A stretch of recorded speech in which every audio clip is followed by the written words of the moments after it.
آج ہم آپ لوگوں کو شب بارات کے کچھ ایسے کام بتانے جا رہے ہیں جن کو ہمارے معاشرے میں سنت سمجھا جاتا ہے، ان کو کرنے کو ضروری سمجھا جاتا ہے، حالانکہ وہ کام نہ تو سنت ہیں اور نہ ہی ضروری ہیں، بلکہ اگر عقیدہ ٹھیک نہ ہو تو وہ کام بدعت بن جاتے ہیں۔ سب سے پہلے تو آپ یہ سمجھ لیجئے کہ کوئی بھی کام جس کو ہم کرتے ہیں سنت سمجھ کر، اگر وہ سنت کے مطابق ہوگا اور اچھی نیت سے ہوگا تو وہ ثواب کا ذریعہ بنے گا، لیکن اگر وہ کام سنت کے مطابق نہ ہو تو پھر وہ کام کتنی بھی اچھی نیت کے ساتھ ہو، وہ ثواب کا ذریعہ اور آخرت میں نجات کا ذریعہ بن ہی نہیں سکتا۔ کوئی بھی کام جو سنت نہ ہو اس کو سنت سمجھ کر، دین کا کام سمجھ کر کرنا بدعت ہے۔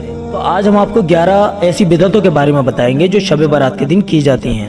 دوستو، ویڈیو میں آگے بڑھنے سے پہلے ایک ضروری بات آپ سے کرنا چاہتے ہیں۔ 100 میں سے صرف 5 لوگ ایسے ہیں جو ہمارے چینل کو سبسکرائب کرتے ہیں۔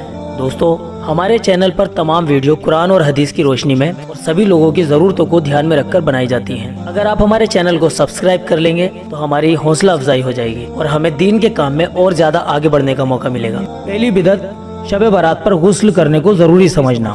بعض لوگ شب بارات کی رات مغرب سے پہلے یا مغرب کے بعد غسل کرنے کو ضروری اور ثواب کا کام سمجھتے ہیں، حالانکہ یہ چیز ضروری نہیں ہے اور نہ ہی سنت ہے اور نہ ہی واجب۔ اگر آپ اس رات میں نارملی غسل کر رہے ہیں تب تو کوئی حرج نہیں ہے، لیکن اگر اس نیت سے غسل کریں کہ شب بارات کی رات غسل کرنے کو زیادہ ثواب ملے گا تو پھر یہ بدعت ہے۔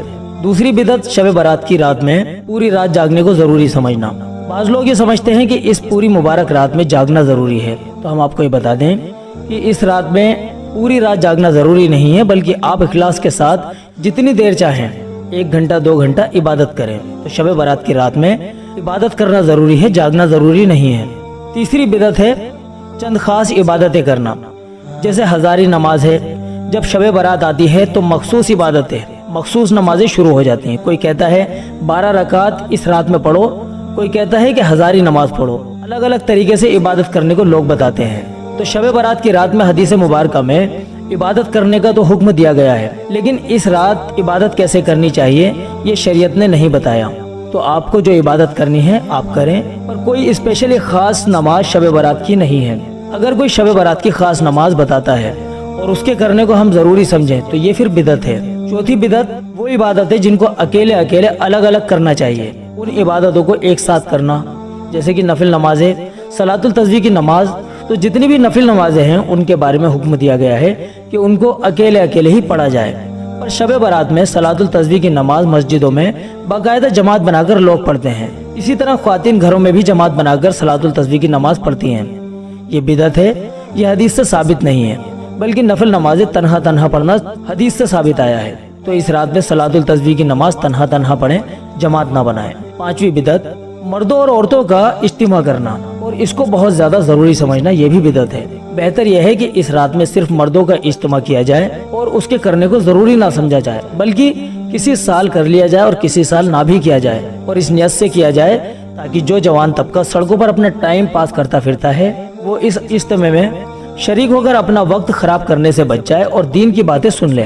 تو اس نیت کے ساتھ مردوں کا جلسہ کرنے میں کوئی حرج نہیں ہے۔ چھٹی بدعت، اس رات میں حلوہ ضروری پکانا۔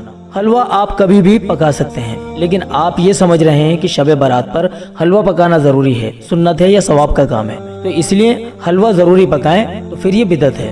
ساتویں بدعت، چراغ جلانا اور آتش بازی کرنا۔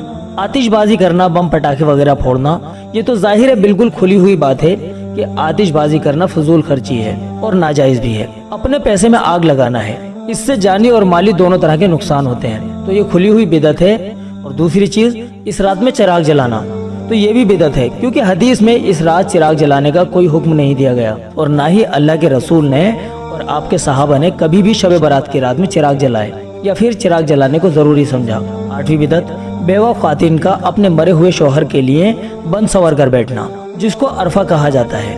بعض علاقوں میں ہوتا یہ ہے کہ جن عورتوں کے شوہروں کا انتقال ہو جاتا ہے تو وہ اس رات میں بند سنور کر اس لیے بیٹھتی ہیں کہ ان کے شوہر کی روح گھر پر آئے گی اور آ کر ان کو دیکھے گی، تو ایسا کچھ بھی نہیں ہے۔ اس طرح سے اس رات میں بیوہ عورتوں کا سج سنور کر اپنے مرے ہوئے شوہر کے لیے بیٹھنا، یہ بدعت ہے۔ نویں بدعت، روحوں کو آرام کے لیے بستر لگانا۔ جو لوگ مر چکے ہیں ان کی روح اس رات میں گھر پر آئیں گی اور آرام کریں گی، تو ان کے آرام کے لیے بستر لگانا یہ بھی بدعت ہے۔ اس کا کوئی بھی ثبوت نہیں ہے، اس لیے کہ حضور کا ارشاد ہے کہ کوئی بھی روح واپس لوٹ کر نہیں آتی۔ اس لیے اگر یہ عقیدہ ہے